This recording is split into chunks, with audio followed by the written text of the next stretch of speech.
Right, yeah, I had a kid. That's the last bit that gets mentioned. So, episode 114 of the Mike White's podcast. I am really, really glad to be back talking about Leeds, even though we only missed a week, and I'm sure that all 8 of you really missed us. I'm good. And how is Casey? Yeah, not too bad. Now that the real football's back. Yeah, it makes such a difference, because international breaks, God, they're dull. They're just so boring. Like, I'd love to... I was having this conversation the other day. I'd love to know what it's like to support, like, Brazil from, like, 98 to 2004. Sort of, like, Spain in the late 2000s. Like, that sort of... You know, when you support a team that's good, but then when they go to a major tournament, you know they're going to be good there as well. Yeah, well, that's the thing. International breaks are boring. International tournaments aren't. I love them. Yeah, but I wonder if as a Spain fan, you'd be, maybe not now, but like just be more enthusiastic through the qualifying. You'd just be like, yeah, this is brilliant. We're just better than everyone else. Yeah.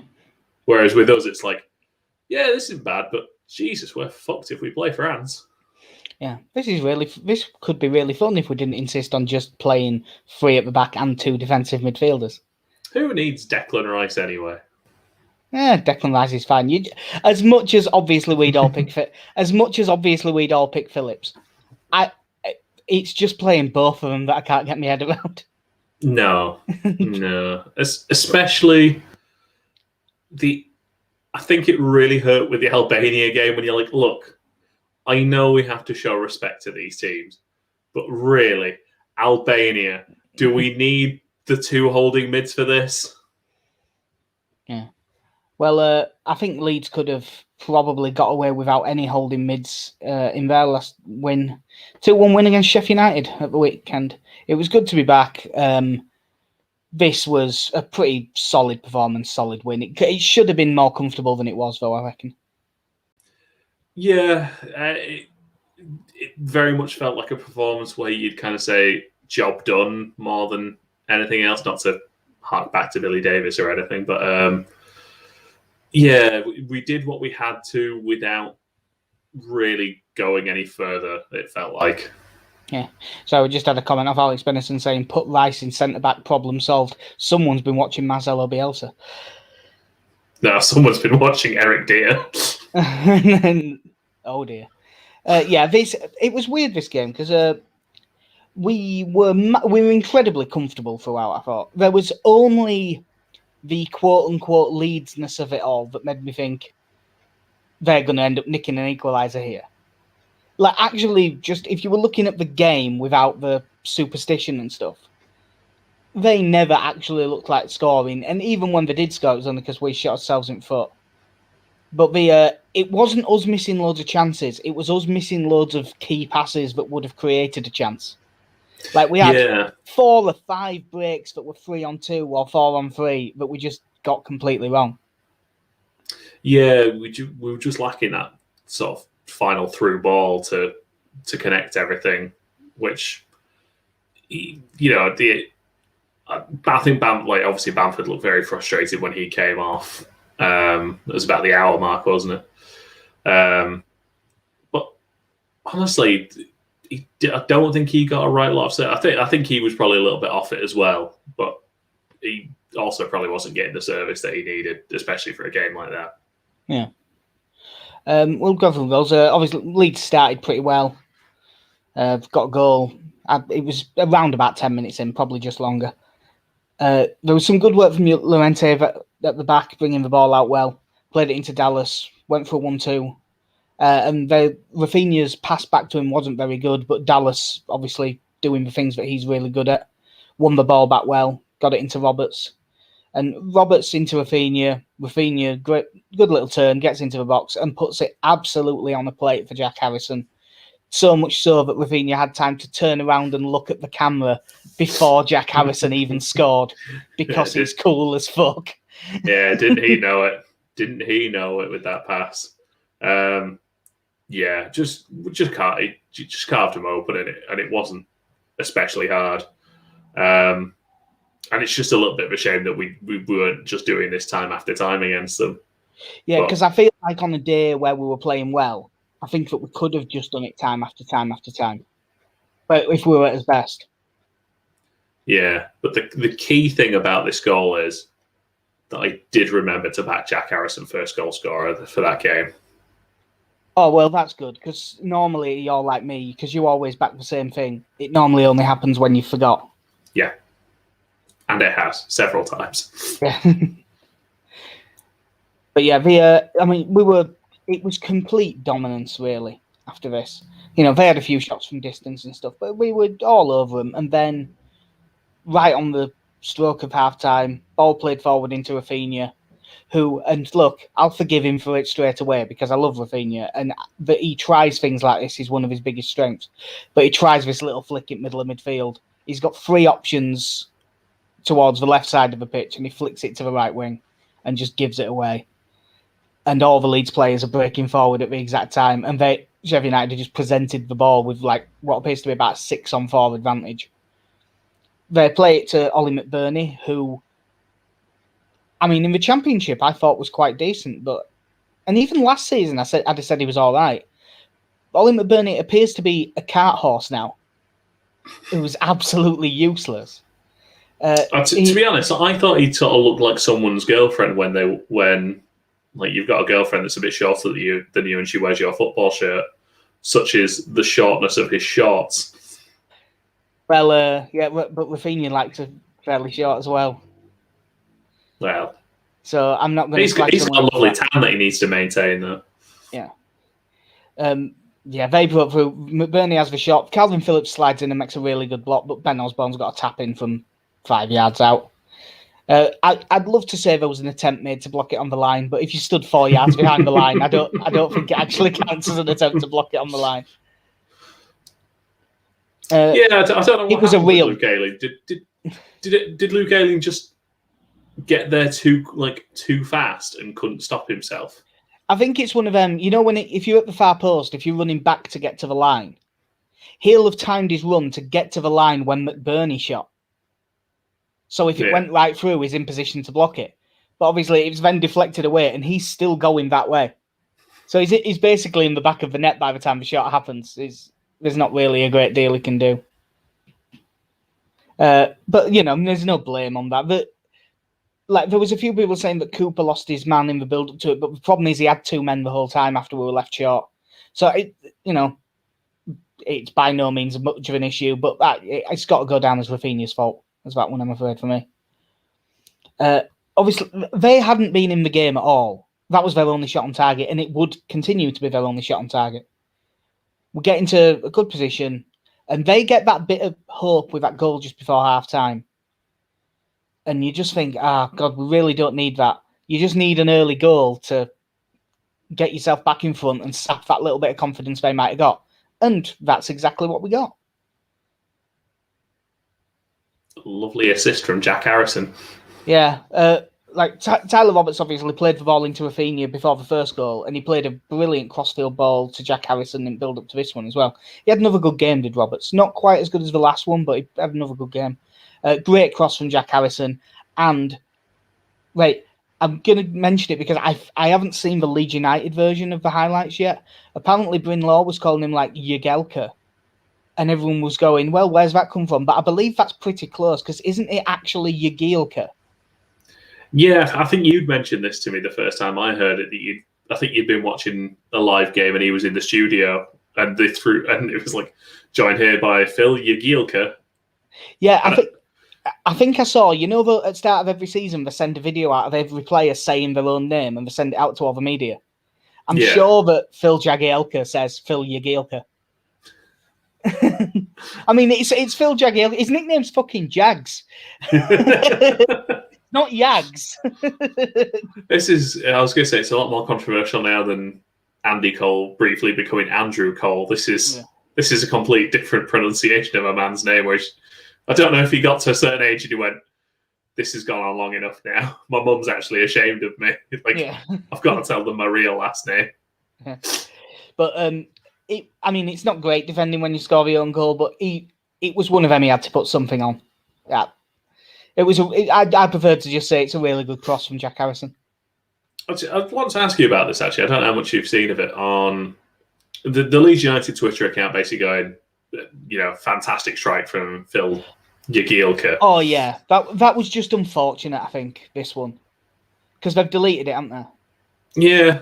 Like, it's referencing, because I think that because he smashed one in against us, didn't he? And that was the commentary line. Yeah. Years ago. And they just did it as a joke. Like, as with a lot of the things that we tweet out, was there any need? Probably not. But I think in any other situation, that's absolutely fine. It's harmless. It's, there's some people don't like the sort of bantery way of doing things, but it does appear to work in terms of getting social engagement and stuff. And I just don't. I'm sure that had they realised that his brother died this week and all of that stuff, that they wouldn't have done it. I mean, that's why they deleted it straight. I didn't realise. I had no idea. I had no idea until I saw a lot of very reasonable Sheffield United fans assuming that Leeds didn't know. And a few less reasonable Sheffield United fans going, look at him taking the piss out of him because his brother died. Which is a hell of a read. Yeah. No, it was strange. It was just a strange, like you say, seeing some people's reactions, and the club took the tweet down, and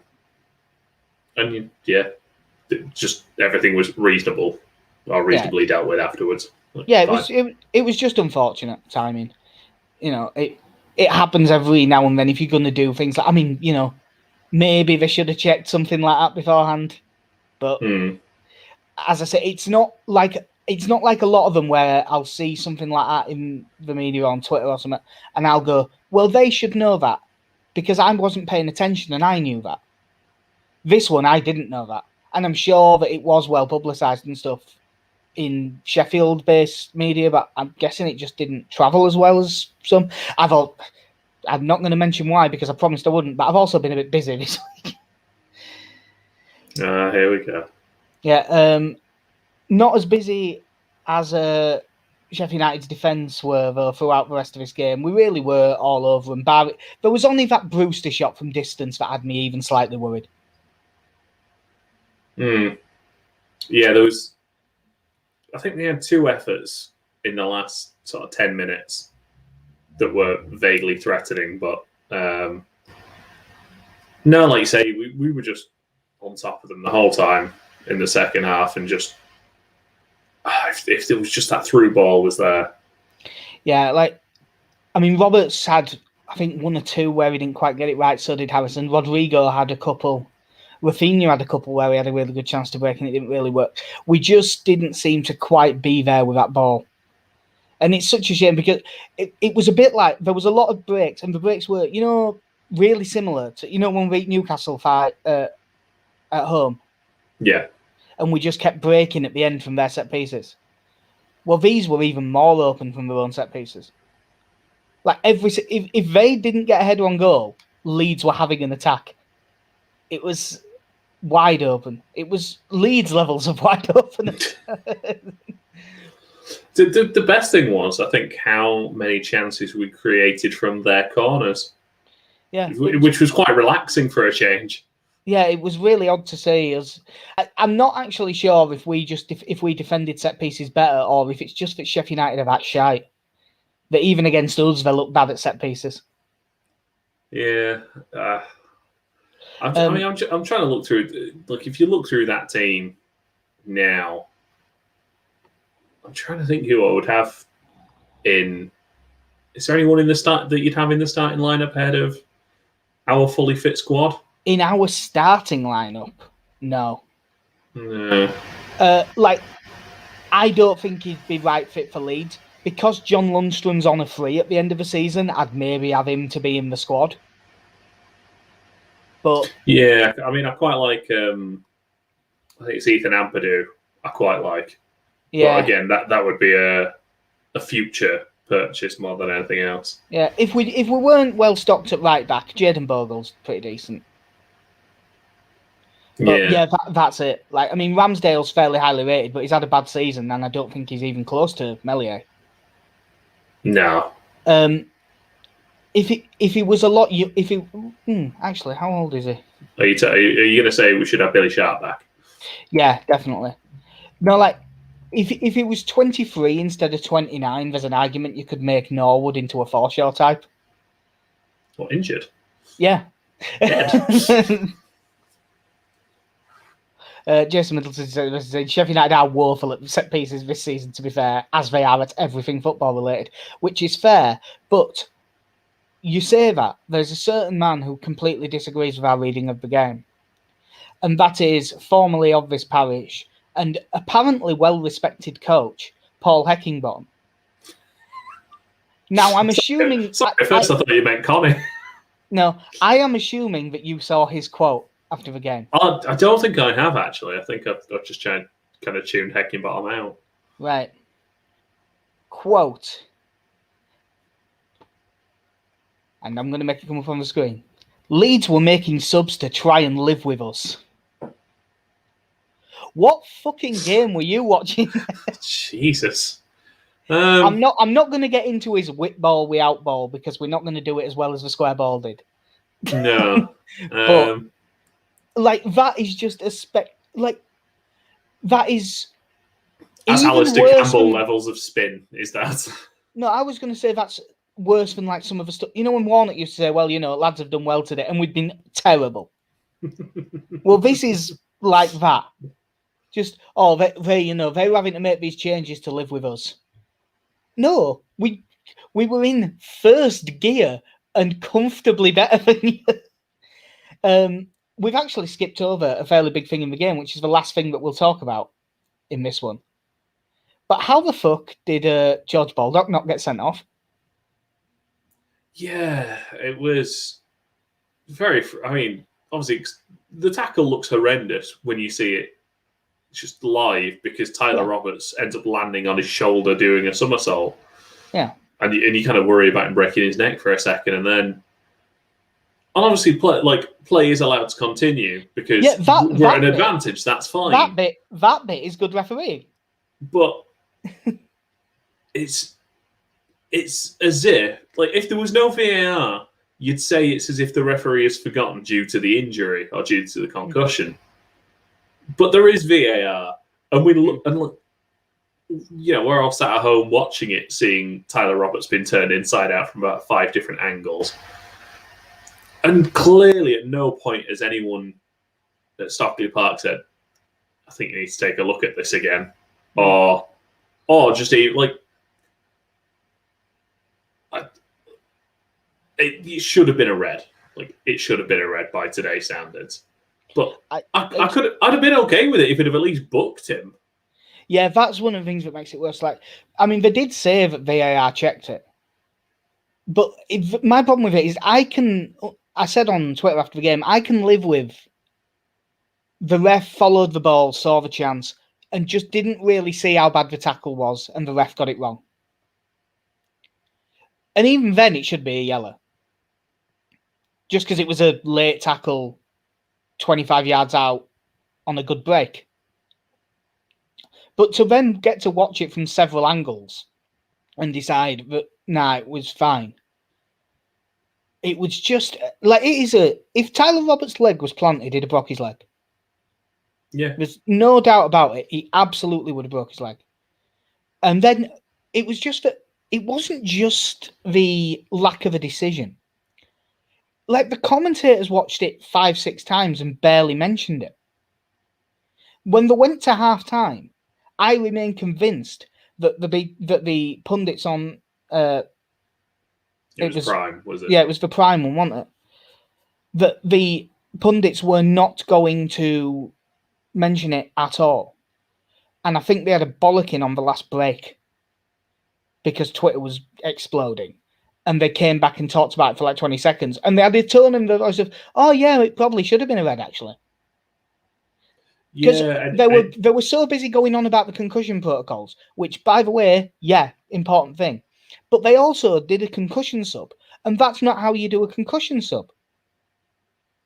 Surely a concussion sub should be, like in rugby league, for instance, if you take a blow to the head, you go off straight away, someone comes on, and you get checked. And if you're fine, you're allowed back on.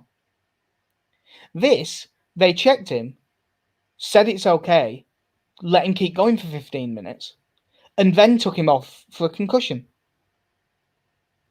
That's not how that works.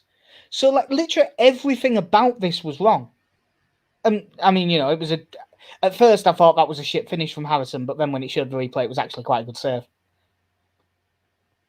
Yeah, probably. I mean, should have done better with the finish anyway. But yeah, it was a good save by Ramsdale. But yeah, it kind of really kind of took the piss with the whole concussion thing, and you there go, shit, this has just been put in place.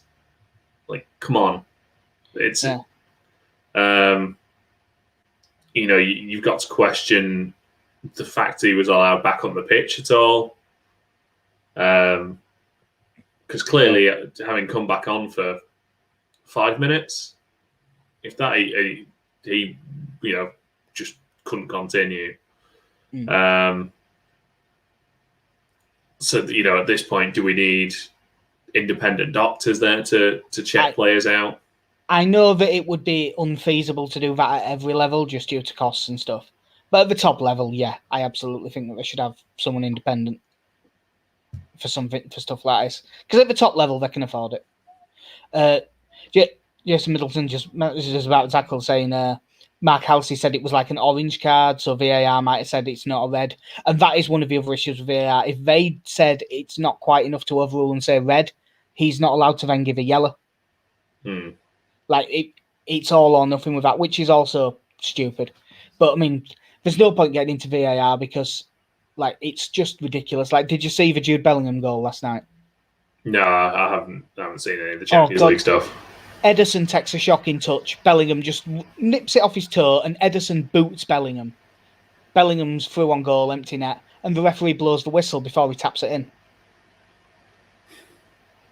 No goal, and VAR can't check it because the ball wasn't in the net yet. And it's just a blatant foul on Bellingham, and he gives a foul against Ederson. Yeah. From this game, mate, I'm just going to mute my mic for a sec so I can cough my guts up. Who was your man at match in this one? I think in the end, I know Prime went with Stuart Dallas because he was his usual self, being everywhere. Being a little bit biased, I'm probably leaning a bit more towards Jack Harrison. Essentially, a goal and assist from that. Thought he played really well, and I think it's one of his better performances in. I won't say in recent weeks. I know we haven't played for 2 weeks before this, but he's one. He's been a bit inconsistent going into this. I'm going to go Diego Llorente. Actually, I thought he was brilliant. You are still muted as well, Jack. I was going to say I think that I would lean towards Dallas, but before you mentioned him at the end, I was going to say the other one that deserves a shout is Diego Llorente because I thought he was really good in this game. He really does seem to have sort of found his legs a bit now. He really fancies himself as a box-to-box central defender. Well, that suits me down to the ground because suits Bielsa as well. He's sure he loves that. No, I'm done with these no nonsense types at the back now. I'm done.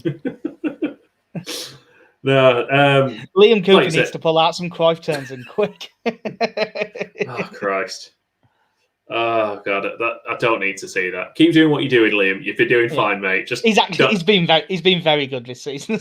Yeah, it's weird that we're now in a situation where we legitimately have 4 centre backs, and I'm happy with all of them, and that's not even including Berardi or Cresswell or anyone.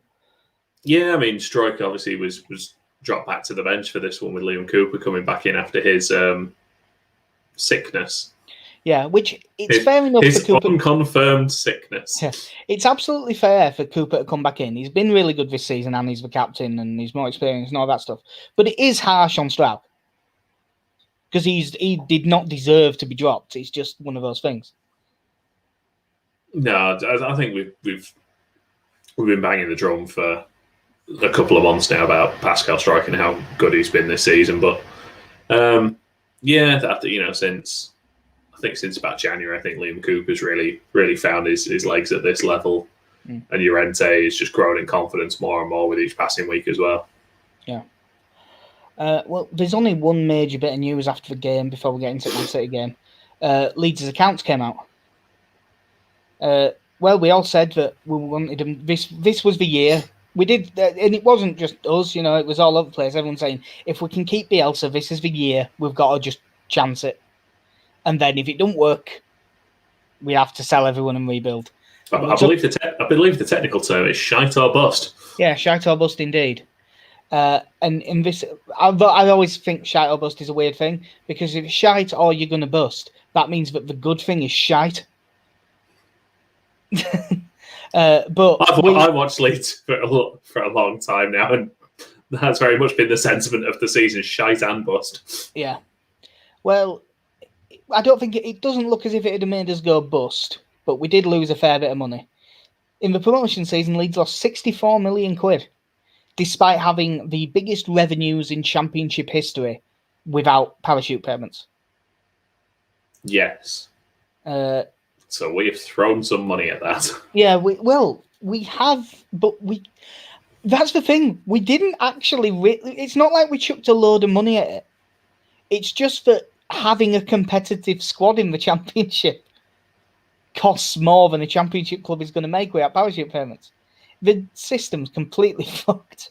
Yeah, I mean, most of that realistically is down to...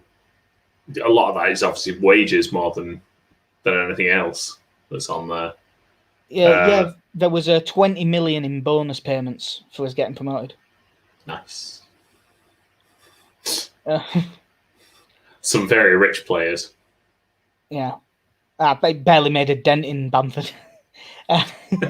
He's just chucked it on the pile.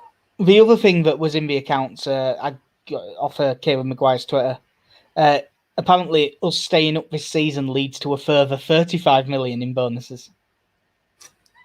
The difference is, though, as a percentage, that 35 million is way less than the 20. Yeah. As a percentage of revenue. Because I think it came out that basically in the promotion season, our outgoing on wages, because of the bonuses and stuff, was 145 quid for every 100 quid of revenue. Yeah.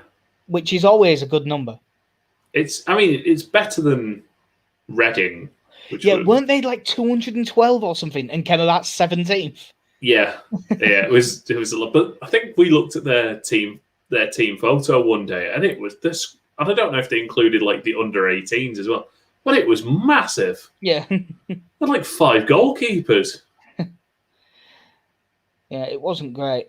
But let's say Leeds, we've been dying for someone to just go, no, don't sell everyone, just let's have a real go. And it worked.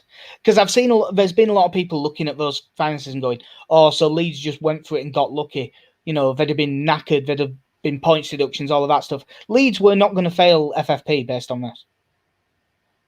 Like, you take out the bonus things. There was a lot of leeway given for COVID because obviously we lost money on that and things like that. Now, if we wouldn't have gone up, we would have been screwed in football terms because we'd have lost Bielsa, we'd have lost Calvin Phillips. I reckon we'd have probably lost Luke Ayling with how good a season he'd had. There's no way we'd have kept Melia. We'd have probably managed to get rid of Kiko, which would have been good. But we'd have lost a load of players. But we would have been... The club as a whole would have survived, but football terms, we might not have recovered if we wouldn't have gone up that season. So it's a really good job we did. Yeah. It's always interesting going through the accounts because there's always little bits and pieces you pick out. Obviously, is it Kieran Maguire that does Price of Football? Yeah. Yeah, he's a great guy to go to and follow him on Twitter. But yeah, there's obviously a few bits in there as well. I think it kind of... We also had to make the payment to the Football League for the rebate for Premier League football losses last year. It's not a rebate. Sorry, it's not even a refund because they didn't give us... Like, we were paying for something we didn't even have yet. Yeah, you have to pay all this money for this thing you don't have or bad things will happen. That's a mafia protection racket. Yeah, and to be fair, it's all... I'll say to be fair, it was sort of levied on all 3 promoted teams. Like, welcome to the Premier League. Give us some money. Like, but you're meant to give us money. Yeah, just give us some of that back. Yeah, it was I'm just glad that we went for it, and it's great to see us up. But as it just puts in real terms that the amount, basically, how screwed the Championship is, just as a league. Like, you are not going to get promoted unless you spend beyond your means. If you haven't got parachute payments, there's no one there's no team aside from, like, you know what? Even with how brilliant they've been this season, how low their squad budget is and everything, I bet Barnsley is spending more than £100 per 100 in. And they seem to be being run really well and really sensibly. And that league is too big for the income level it is. Like, what? Yeah. You're getting like a couple of million a year in TV revenue, and it needs to be getting 20 or 30 to work. I mean, just looking through the transfers, and you kind of have to say transfers loosely, because for the first team, there was only really Helder Costa, who was going to be a permanent sign. I know he was on loan. Yeah, but it was agreed as sort of 15 million, 3 million a year for 5 years. Yeah. So Helder Costa will have probably cost us, I mean, between him, Jack Harrison, Ben White, Eddie Nketiah, and Jean-Kevin Augustin, there's probably a few million in there in sort of loan fees and things like that. But there's no direct outlays on players there for that season that's going to go above, we're not signing anyone for even reasonable prices at like 3-4 million or anything like that. It's all just going to be based in loan fees. So, when you look back now, that's keeping costs as low as you can whilst supplementing your squad. Yeah, and that leads to losing 60 odd million. Yeah. So if you do it even more going for it, you're losing 80 or 90 if you get promoted. Yeah, we should have had the stadium valued. That's a great way to do it. Well, I think you could move it brick by brick to Derby, and the costs involved you'd still make 30 or 40 million. Although he's sold them, hasn't he? Yes. They've gone, and Ipswich have been sold as well.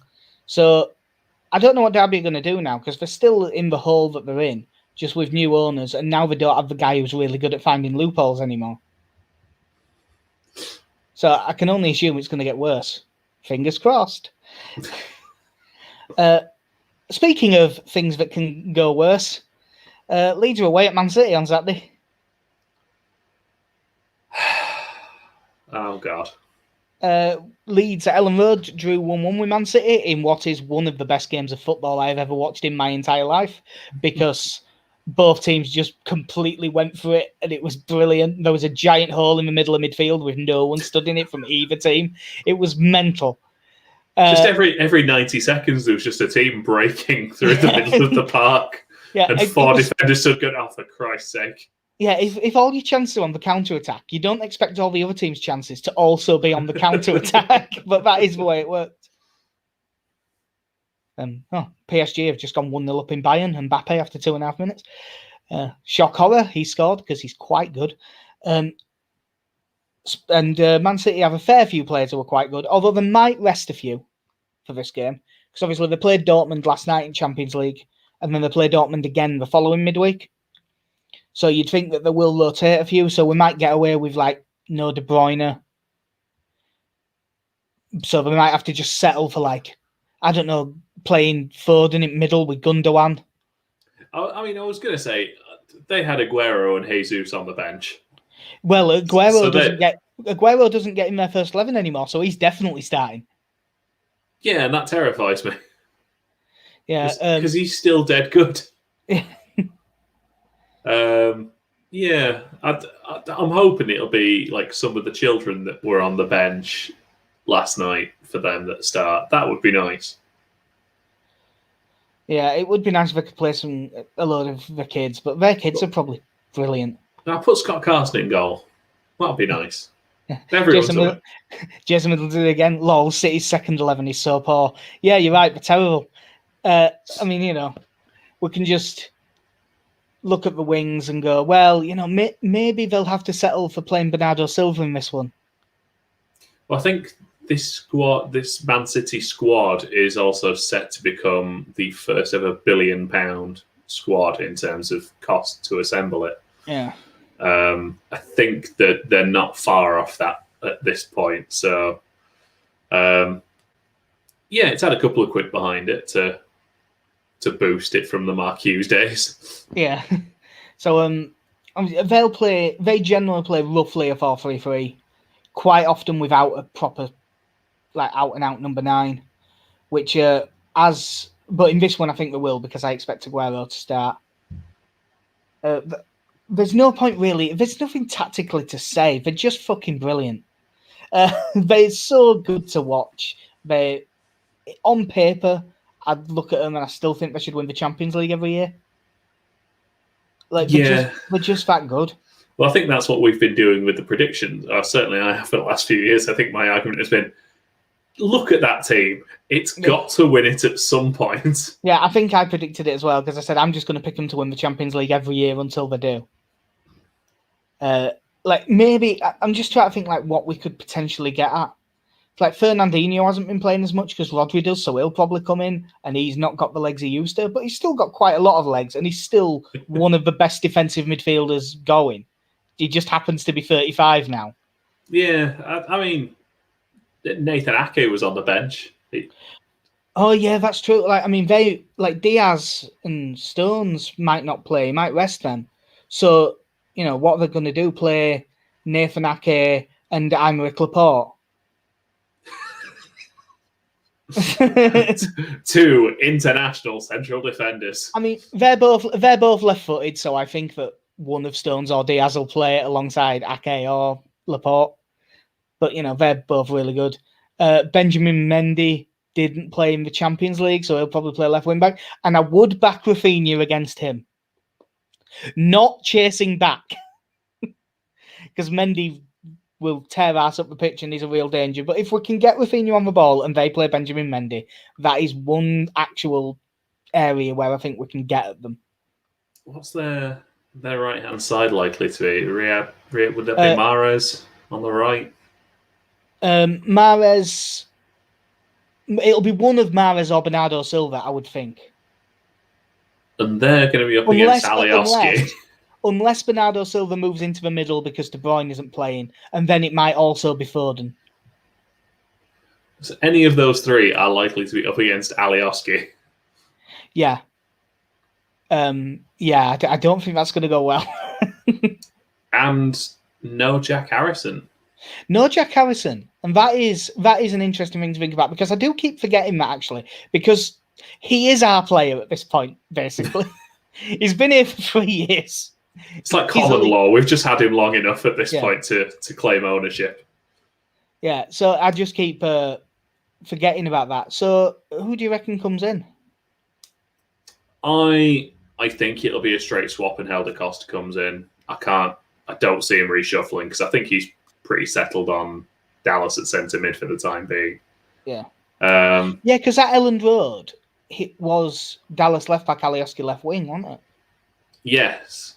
That's one of the few times we actually see Alioski in midfield in sort of recent times. Yeah, I actually think we've seen him centre mid for longer than we have in more games than we have at left wing, because I think he's played 2 lots of 10 minutes in middle of midfield.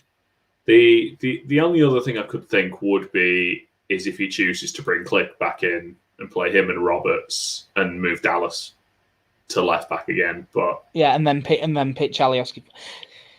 Yeah, that would be interesting. But I agree. I think it will just be Helder Costa. I would love to just say fuck it and play Crescencio Somerville. It's never going to happen, and nor should it really. But I'd love that to happen.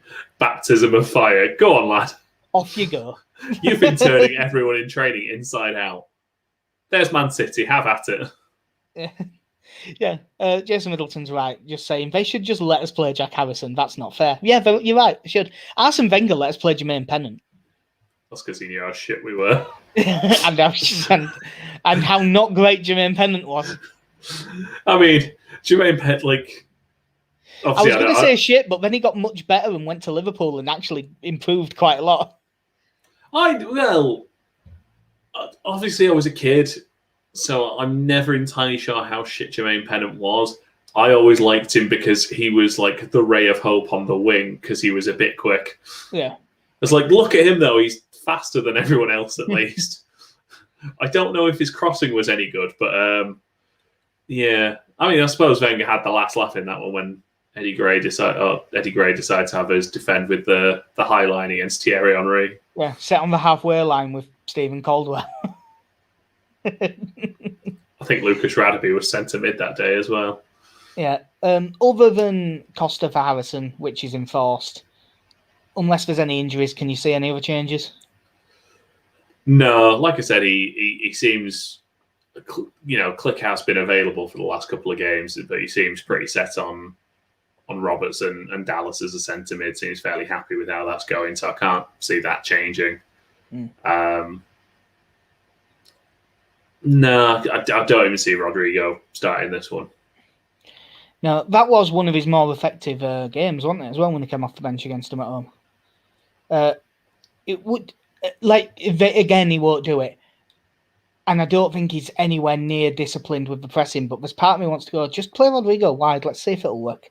Because we're going to, look, I know that we got the point at Ellen Road, but we're going to lose this anyway in all likelihood. So it makes me just think, fuck it, go for it. Like, this game could be 9-2. Because they're so good going forward that you never know what's going to happen. And if we're going to properly go for it, it only takes a few misplaced passes and you're in real trouble. So I'm sort of trying to make my peace early and just say, look, this could go really badly. And if we get hammered in this game, I am absolutely fine with that. Yeah, I mean, that City team, when we played them at the start of the season, they were struggling to kill games off at that point. They were still struggling for goals. And well, now, this was Man City who were in like 13th, wasn't it? Yeah, Sterling was playing as a striker at this point, I think. I think that they switched, which is why I'm confused. I think both Sterling and Mahrez played as the 9 against us at times. Yeah, but now you've got the City team where there's not one out-and-out goal scorer, but there is lots of players with quite a few goals. Yeah. They're just brilliant. When your central midfield is your biggest goal-scoring threat constantly at the moment, it's alarming when you look at the people he's breaking past to get those goals. But Gundogan's goal-scoring 16, form. Hasn't he? His goal-scoring form this season is ridiculous. Like, I've always really rated Gundogan. I've always thought he was a great player, but I've never thought he'd get this many goals. Yeah, and I suppose with the players around him, you never thought he'd have to. That's also true. I didn't expect that, but with the rate of improvement, by the end of next season, Stuart Dallas is basically going to be Ilkay Gundogan. Yeah, so hopefully he gets himself 16 to 18 goals next season. Then that'd be quite nice. Yeah, that'd be useful. As he keeps Rodrigo de Paul out of the team. Well, I don't think that there is anything else that we need to get into ahead of the game. I'm looking forward to this game. That's it. None of the games really have any pressure now because I think what are we now on points? 42 from 30 games. Yeah, I mean we're nearly clear of Fulham. Yeah, I think it is now. It is now almost impossible. I think we're like 16 points clear, and they've only got 7 games left. So like it really is one of them of just do as well as you can. Hopefully, can sneak into the top half, but yeah, it's not an issue if we don't. It's not the run of games you wanted to try and secure a top half spot. Is Man City, Liverpool, Man United. I'm absolutely fine with this run of games as a run of games to try and secure a top half spot. At the start of the season, I looked at this and went, that is not a run of games you want in the relegation battle. That's very true. So to be safe before we get to these games is brilliant. That's why the Sheffield United win was so important. Because as much as it shouldn't be, and we were already safe, but you win that, you get to 42 points, and now you can go into 3 games against 3 really good sides and just go, be beat. Go out there, play some good stuff. If we get beat, we get beat. Obviously, that'll change when the game starts, because it always does. Yeah. I do find, though, when we lose these games, I can move on from it very quickly afterwards, for the most part. Because if nothing else, especially now that we're in the position that we're in, if Man City decide to absolutely turn it on, at least you've watched someone play some nice football. Yeah. When that happened to us in the Championship, it wasn't as if you were going, Christ, this Brentford team, it's like peak Barcelona. No, that's true. Whereas with Pep in charge, it pretty much is. Yeah, well, that should do us. I was going to say, I don't know when I'll next see you, but I'll see you on Friday because we're making our golf comeback. Yeah. Oh, that's going to go so badly. Oh, terribly. And speaking we're of shit as it is. And if you want to see other things we're shit at, like, other versions of this podcast or the things that we write, you can go to Mighty Wax Podcast, at Mighty Wax Pod on Twitter. You can go to at THRU It's All LUFC on Twitter, which is through it all together, which is where the stuff we write goes out. I think that is us done for episode 114. So I've been Jack. See ya. I've been